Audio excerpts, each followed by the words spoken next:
Hi, it's Irene Angard Agnell, and today I want to talk to you about something that is very important, I believe, and a pattern that keeps repeating over history, many thousands of years.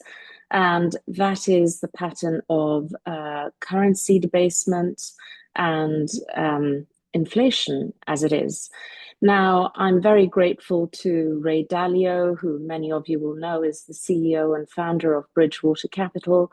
And he makes the complex simple by sharing a lot of his research and thinking in recent books, such as Why Countries Go Broke, which I have, of course, read, and his previous books. And he gave a very, very good interview recently with Wilfred Frost of the Master Investor podcast. And I would like to share with you a key section that I think is really important for many people to be aware of. So let's listen to Ray. Yes, and let me just explain. There are different types of currencies. All of the ones that we're talking about are fiat currencies. That's the ones you're used to. And just like in the 70s or just like in the 30s, they will all tend to go down together, and we will pay attention to the relative movements, but they will all go down in relationship to not fiat currency, hard currencies, and that is gold. Gold is now the second largest reserve currency. It's the dollar, gold, euros, yen, and so on. So I think we're looking at something like a very classic devaluation, somewhat similar to the 70s or the 30s, in which they all devalued together in relationship to non-fiat currencies. So now let me share some slides about how I believe that Ray's analysis applies to property, where we are right now, and of course in relation to gold. Let me share some slides with you. So this is one of the most important slides, I think, that Ray has shown in his recent book, The Changing World Order. And what we can see here is all of some of the top world currencies from 1850 until the present day, and how they have their value relative to the price of gold. And here, for example, you can see in the 1920s, the Weimar Republic, hyperinflation. But I really want to point your attention to the 1970s. Look how all currencies basically devalued in relation to gold. And the 1970s, as you may remember, was an era where inflation started to increase very much. There was an energy crisis, there was increased global conflict, and all of this meant that inflation spiked. And as a result, these currencies, which Ray Dalio called fiat currencies, because they're not linked to gold, therefore devalued versus gold. And that's a key point to remember, because many do believe, and Ray points out, that we're actually in a very similar time right now to the 1970s or indeed the 1920s, when fiat currencies have devalued.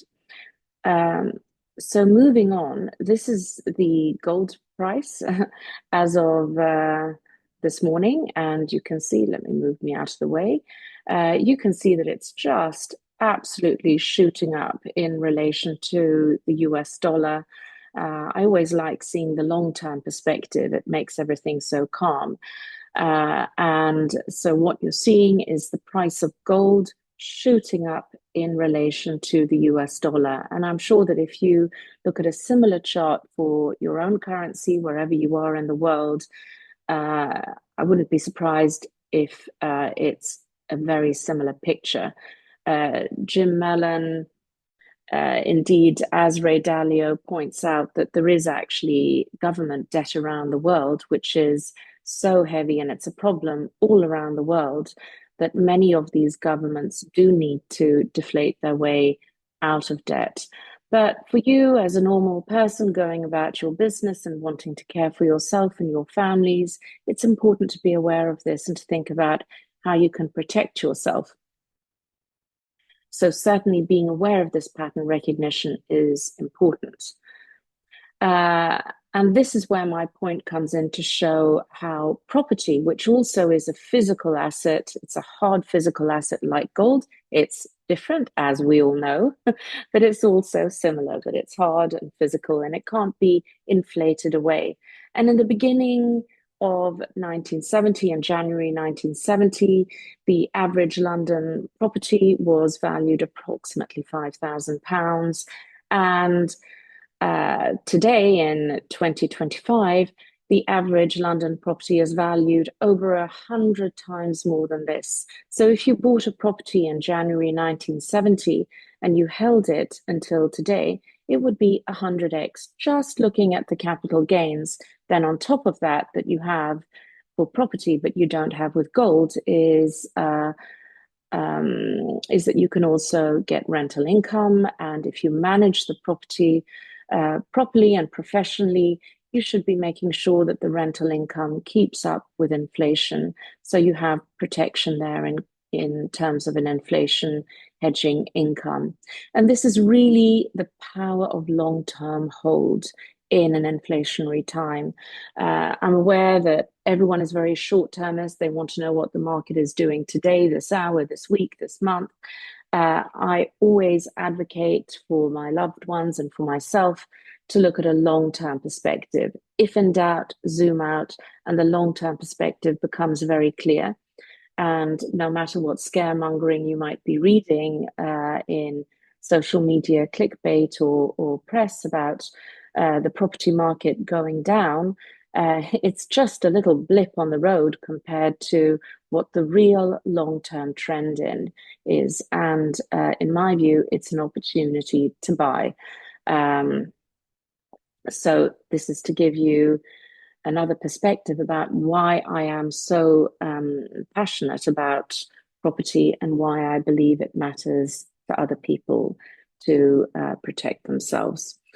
This again gives another perspective where we can see since 1970, the blue lines show how inflation increased from 5 to 10%. At one point, it even spiked at an unimaginable 24%, which must have been terrifying, and then started to come down.